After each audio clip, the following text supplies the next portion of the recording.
Hi, welcome to my channel once again. So this video is for you if you own a property in Dubai, or if you're planning to buy a property in Dubai, or if you're planning to have any investment in Dubai real estate. So then this video is for you. So basically what we're going to discuss in this video is, there are different types of rentals in Dubai that you can do. For example, if you have a property and you just signed up with someone, you leased it out for a year, so that's usually long-term rentals. So you get a fixed amount of rent, which is paid to you in the form of checks usually, and those checks could be of, say for example, if the rent is 100,000 a year, so the tenant will break that 100,000 into four parts, so 25,000 each, and give you four checks. So usually it's either six checks in Dubai. Your rent is paid, entire rent of the year is paid in the form of six checks, four checks, two checks, or one check. Depends on how your understanding is with the tenant.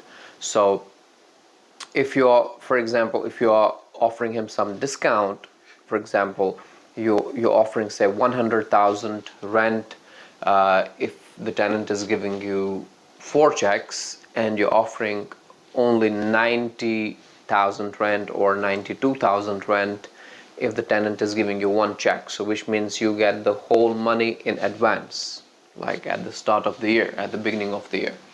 So that's long-term rentals. And how are long-term rentals decided? So it works on different aspects. Okay, how is the area, what are the facilities, amenities in that area, how developed it is, are there schools, are there supermarkets, are there hospitals, clinics, are there green spaces, parks, jogging tracks, so water bodies, beach, things like this. So it depends on the area, number one.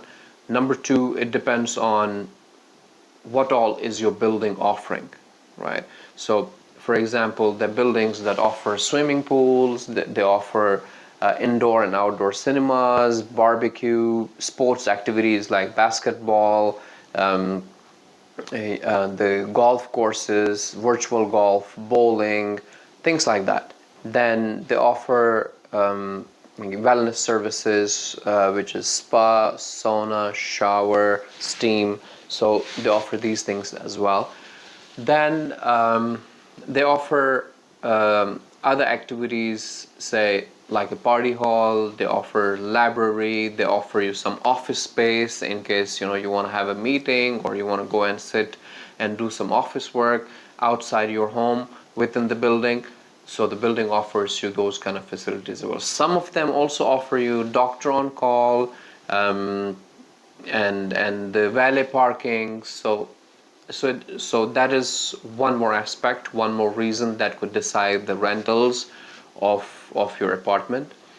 The third is, how is the apartment? What kind of apartment is it? Is it the apartment that comes with the luxury furnishing, with all equipments? Is it the apartment that comes with the indoor private pool? Is it an apartment that is like a penthouse?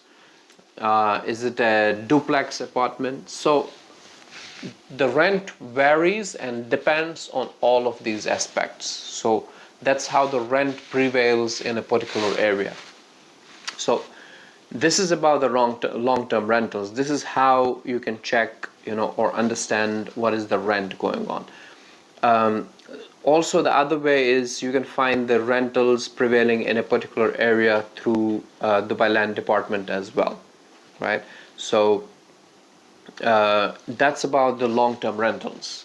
Now we're going to talk about short-term rentals, which is the other form of rentals in Dubai. So wherein what you do is, you don't sign a leasing contract with the tenant.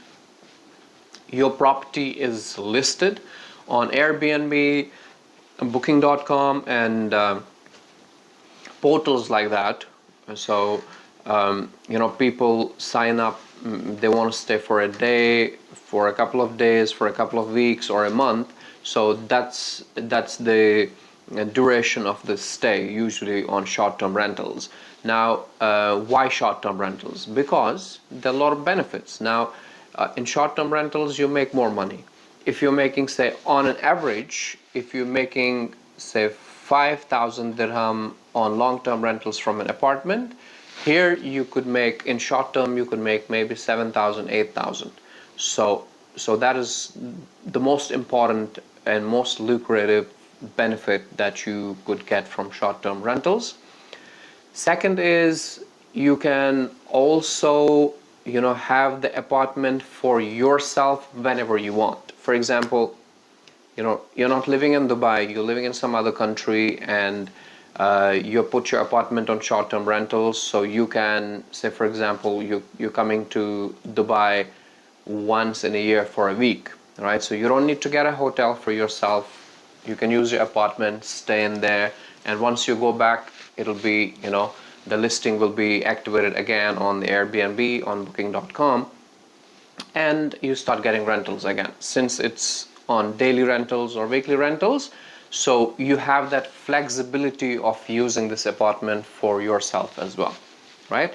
So that's second benefit. The third benefit is, now say for example tomorrow you decide that you want to sell this apartment, right? So you're open to sell this apartment because you haven't signed a leasing contract with a tenant, right? In long-term rentals, you cannot sell the apartment unless you give a notice to your tenant, right? Maybe people will want to come and see the apartment, so you cannot show the apartment to people if the tenant is not available or he is not willing to show them, right? So mostly you will have to ask the tenant to vacate the apartment if you're wanting to sell it, and that requires a 12 months notice period. So which means you need to wait for 1 year if you're wanting to sell your apartment, which is not the case in short-term rentals. In short-term rentals, it's totally easy. You can list it anytime for sale, and people can come check it out and go ahead with the purchase of your apartment. That is also one of the most important benefits that you could get from short-term rentals. Also, your property is maintained on day-to-day basis, because say today you have a tenant, all right? So now he's staying for a night, so he leaves tomorrow. So this cleaning being done, cleaning of the apartment done, the maintenance is checked. So things are being checked on day-to-day basis, right? So which means that your apartment is maintained much better than long-term rentals, right?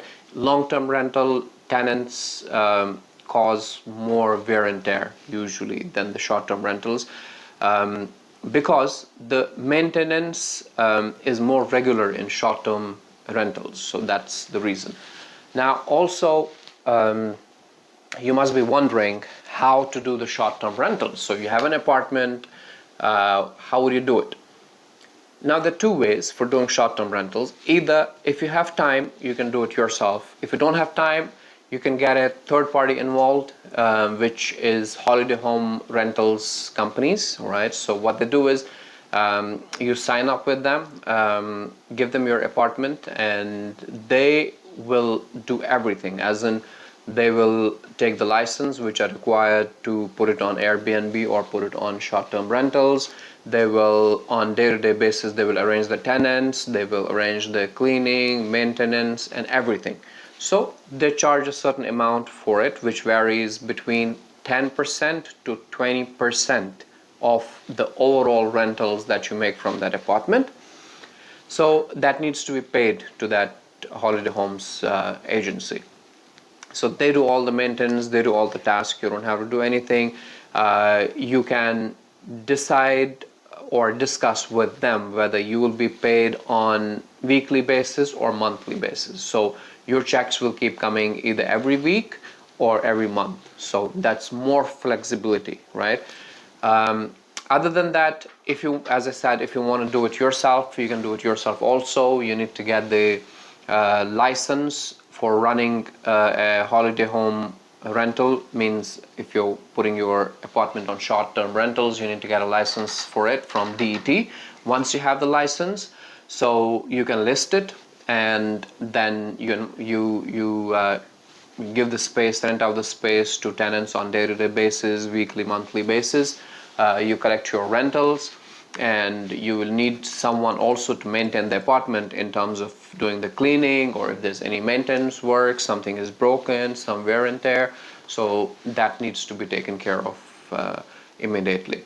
So yeah, so now obviously you understood what's short-term rental, what's long-term rental, why is short-term rental much better in comparison with the long-term rental, and you also understood that there are two ways to do short-term rentals. One is you could do it yourself if you have enough time. Otherwise, you could, give your apartment and sign up with a holiday homes rental company who will manage your apartment. And you also understood what is the fees for that. It's going to vary between 10 to 20% from agency to agency. Depends on what all is included, what all services they're offering. I think that's a lot of information that you have for now. Again, if you have more questions, you can reach out to me on my email. That's asifwar, ASIFWAR 2012 @gmail.com, or you can reach out to me on my Instagram. That is ASIF_war. So that's my Instagram. You can drop me a text there also. I will reach out to you, and we can connect there. If you have questions, you want to ask anything, or you want me to suggest you any holiday home rentals company, so we can do that as well. Thank you so much for watching this video. Hope you like this content. Hope this adds up to the value that you're looking for. And please subscribe to this channel and share and like and comment on this video. Thank you so much for watching. Ciao.